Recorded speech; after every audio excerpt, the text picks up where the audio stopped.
Breaking Bad is one of the most critically acclaimed television shows ever made, with its bold storytelling, marvelous cinematography, fantastic acting and characterization, and a daring balance of twists and tension with emotionally compelling plot points, and it has an extremely special place in my heart. With a show so great, surely a spin-off would kill it, right? Wrong.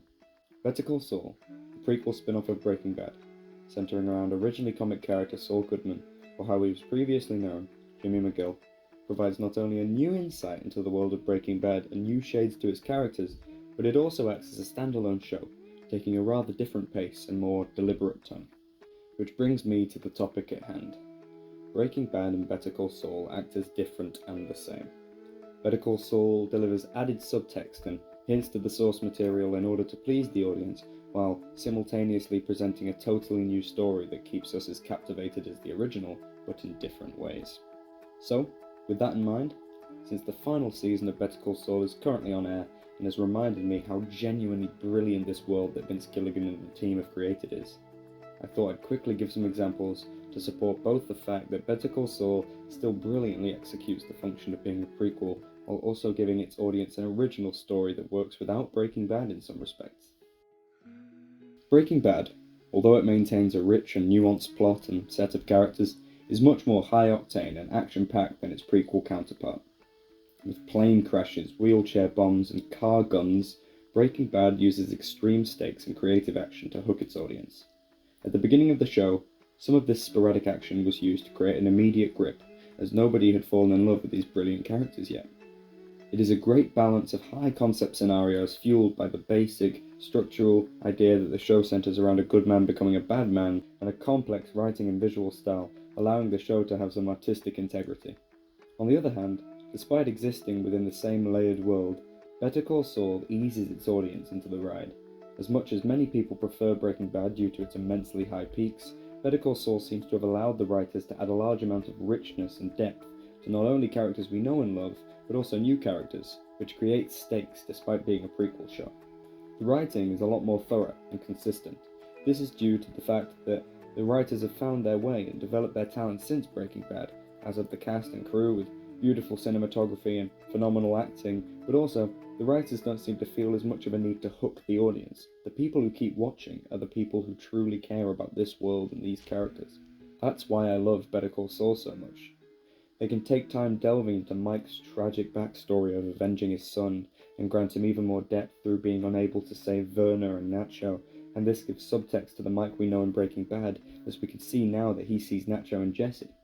We can look at the relationship between the McGill brothers, and how Jimmy tries to leave his Slip and Jimmy past behind him before inevitably becoming the Saul we know in Breaking Bad, in a much more subtle way that maintains the ability for the audiences to wish a happy ending for the character and say, Walter White. Despite the fact that Better Call Saul has its own style and can be seen on its own, it's still clearly a prequel intended to be watched with prior knowledge of Breaking Bad. What good would the show be to Breaking Bad fans if we weren't reminded of the source material every now and again? There are occasional references to Breaking Bad that exist to excite the fans, such as the Kevin Costner bit. I once convinced a woman that I was Kevin Costner, and it worked because I believed it. Hey. Hey. You are not Kevin Costner. I was last night.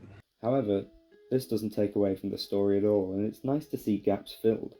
Seeing Breaking Bad characters reappear in Better Call Saul is enough excitement in itself, to be honest. The show does a marvellous job of creating backstories to Breaking Bad plots while still making them fit the show, such as the construction of Gus's underground superlab. The Gene flash-forwards add extra information in regards to Saul's throwaway line about working in a Cinnabon in Omaha, which he ends up doing. Best case scenario, I'm managing a Cinnabon in Omaha. Plus, these flash-forwards make the ending of Better Call Saul considerably more unpredictable. Speaking of throwaway lines, let me quickly talk about how Better Call Saul marvellously uses Breaking Bad's throwaway lines in order to create great plot lines, while maintaining the conventions of a successful prequel. When Saul is first introduced in Breaking Bad, he shouts 3 things. No! No, it wasn't me, it was Ignacio, he's the one! Referring to what would soon be the Better Call Saul original character Nacho Varga, having us even more on edge as to what would happen to him until his unfortunate demise in episode 603. I miss you, Nacho. I'm still in mourning. Lalo didn't send you? No, Lalo? This line, originally also there just to show how shady Saul is, has now got so much added context and has introduced us to Lalo Salamanca, one of the most charming yet frightening villains in television. Siempre soy amigo! Siempre soy amigo del cartel! This Spanish phrase, meaning friend of the cartel, was explored towards the end of Better Call Saul Season 5, showing us how Saul got to be so involved with the cartel. A quick mention, as I said before, Better Call Saul adds depth and subtext to characters that we already know, and creates new characters such as Kim that we care for as much as our original Breaking Bad pals. This is a prequel done right. It doesn't go for cheap fan service, it blends all of its references into the story effectively. So, there you have it. These are two of my favourite shows of all time and I love them immensely, along with the sequel film El Camino. I'm so excited to see where the final season of Better Call Saul goes, and I'm sure it won't disappoint.